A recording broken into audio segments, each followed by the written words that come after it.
Alan Jackson goes on the record for his first full video podcast interview since withdrawing from Nick Reiner's case. Alan Jackson recently spoke on Billy Bush's Hot Mics podcast, where Billy point blank asked him why he stepped away from Nick's case. And I found this exchange to be fascinating because of the way Billy speaks to Alan, the way that Alan reacts, saying, "Oh, I didn't say that. I didn't say that," and his body language in general. So I'm going to play a clip for you guys in 1 second, and then I'm going to go over it. We can analyze it, and I can tell you what I think, and you should also drop what you think in the comments, because this is something that TMZ and their new documentary on Hulu about Nick Reiner and about this case, this is something they didn't spend too much time on. Why Alan Jackson stepped away. And of course, the entire world, it feels like, has been speculating ever since. Okay, let me pull this clip up right now. And if I speak or if I speak in the middle of it, it's just because I want to ensure that we don't have any copyright issues. So I may just say 1 or 2 words. Don't mind me. You'll still be able to hear everything. Okay. You gave an endorsement and a resignation at the same time. Yeah, and I wasn't doing any favors to any one particular person, the public defender, et cetera. I have a lot of faith in the public defender's office. I have a lot of faith in Kimberly Green. I have a lot of faith in their representation. They're outstanding legal professionals. I was doing a favor to the truth. We have worked so good. At that time, it was about 3 weeks, almost to the day. We had worked tirelessly, nearly every waking hour, our entire team. And you saw the team behind me. It was important for me to right some wrongs that had been printed. Lots of speculation, lots of people who want to believe certain things. And so that with that statement, that's as far as I'm going to go. I believe in it. I believe exactly what I said. What I said is the truth under the laws of the state of California. He's not guilty. Big question everybody's wanting to know the answer to is, why did you step away? That's a confidential communication between a lot of folks that I'm not willing to disclose. But you just used the verb commissioned. So you were hired to do the job. And I look, I know you well enough to know when you're pissed off, and I'm looking at your body language there. You're emphatic in your support of Nick and that he's not guilty in this situation. But I also see that you're not happy. So what? Well, it was something happened. Obviously, with the retainer. And I said, well, no. Is it a money thing? You can't say that. You can't say that, Billy. You can't say that something happened with the retainer, because I've never said that. So I don't want you to put that. No, not like the actual retainer number, but the retention of you. Right. So obviously something happened with my ability and my team's ability to continue the representation. But I don't want you, your audience, anybody else to start speculating as to what that might be. I have not said a word about it. They speculate. That's all. Yeah, that's what they do. That's what they, and they I was like, it's a little late for that. I think we've all speculated incessantly since last week, but okay. This is ablaze.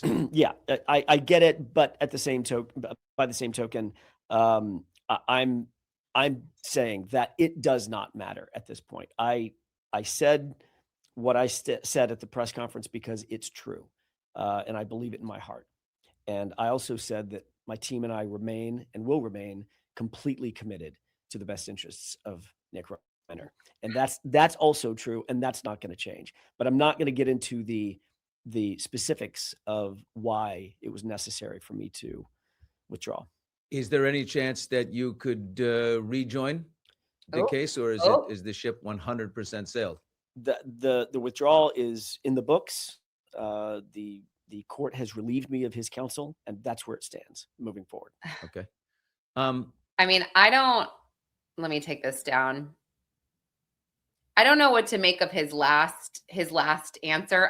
Clearly he's a lawyer, but he did not say yes and he did not say no. He just said the court has removed him, relieved him, and that's where it stands. I felt like he kind of kept that open for possibly, maybe.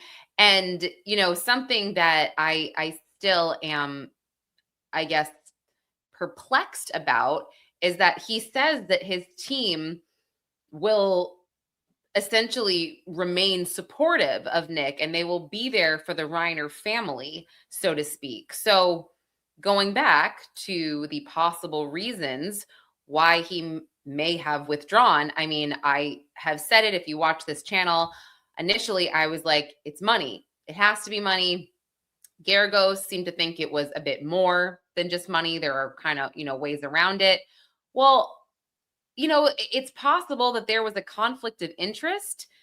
I mean, that would be another reason why a lawyer would leave a case. I mean, maybe the Reiners had Alan on retainer for something else, and this is why he was called so quickly. Just thinking about this, I don't necessarily think Romy and Jake Reiner were like, oh, ding, ding, ding, let's call Alan Jackson. I'm thinking that this was a suggestion by someone who possibly managed the family's finances, possibly managed their family trust fund, something like that, and maybe just knew of Alan Jackson's reputation and also knew that maybe just guessing, the Reiners had used him in the past for something, and then possibly something came out where it was truly a conflict of interest. And yeah, that's that. Because going back to the money thing, just to throw this out there, let's say that it turns out this was going to cost the Reiner family $10 to $15 million. Is it possible that Romy and Jake were like, ooh, yeah, our brother is going to be behind bars or in a padded room for the rest of his life. We don't really want to foot that $10 million bill. I don't think that is the case, because Rob Reiner is worth over $200 million. So they're getting a trust from their father. They also had a trust from their grandfather, Carl Reiner. I mean, I find it hard to believe that it's just money. Now, with that being said, I was out last week at an event with a pretty high profile defense attorney in New York who got a text from another attorney in Los Angeles who is very close to Alan Jackson, who said to this attorney in New York, it's money. And I don't know if this attorney spoke directly to Alan or whatever, but he said it's money. But do you know what I'm saying? It just feels like in a situation like this, they have the means, they do. So I still just remain confused. And also when Billy Bush brought up the whole, oh, it sounds like they didn't want to pay this retainer type of thing, or they couldn't pay the retainer. Alan's like, oh, I never said that. I never said that. So of course he didn't say that, but it was really, really important to him to get that on the record, that he didn't bring up anything about money. So it's driving me crazy, because I at first was also thinking that, the public defender probably would be interim until he possibly found another attorney, which still could be the case. But the way Alan Jackson was talking, he was talking like Kimberly Green from the public defender's office in Los Angeles is going to be Nick's attorney moving forward. That's what I took from that statement. It just seemed like it was solid. So, I mean, who knows?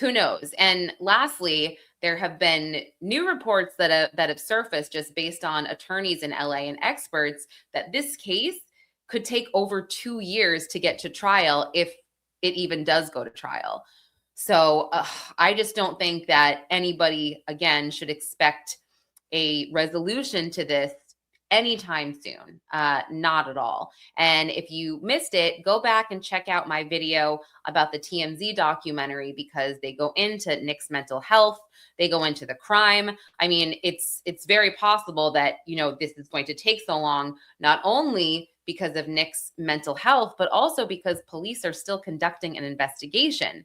If what TMZ is saying is correct, they don't have a red rum weapon. They still don't have that. They should probably find that to better their case here. So anyway, I wanted to share that with you all.